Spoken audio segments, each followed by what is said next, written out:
ওই যুবক, যেই যুবক তার যৌবনকাল আল্লাহর বন্দিগিতে কাটিয়ে দিয়েছে,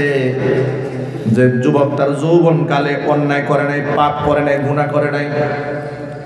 যৌবনের হেফাজত করেছে, চরিত্রের হেফাজত করেছে, 5 ওয়াক্ত নামাজ বাজামাত মসজিদে গিয়ে আদায় করেছে, চোখের হেফাজত করেছে, লজ্জাস্থানের হেফাজত করেছে, এমন যুবককে কিয়ামতের দিন আল্লাহ তাআলা আরশে মুআল্লার ছায়াতলে স্থান করে দিবেন। নবীজি অন্য একটা হাদিসের মধ্যে বলেছেন, শুধুমাত্র আরশে মুআল্লায় ছায়া দিয়ে আল্লাহ পাক তাকে ক্ষান্ত করে দিবেন না, বরং চরিত্রবান যুবকের মর্যাদা হাসরের ময়দানে এত বেশি হয়ে যাবে, মিজানের পাল্লায় যখন আমলনামা দেওয়া হবে, তখন খুলুকে হাসান উত্তম চরিত্রটা যখন আমলনামায় উঠিয়ে দেওয়া হবে, সাথে সাথে মিজানের পাল্লা ভারী হয়ে যাবে। আল্লাহ পাক যেন আমার যুবক ভাইদেরকে চরিত্রবান হিসেবে কবুল করেন। চতুর্থ নাম্বার হচ্ছে ওয়ারাজুলানি তাহাব্বা ফিল্লাহি ইজতামা আলাইহি ওয়া তাফাররাকা আলাইহি,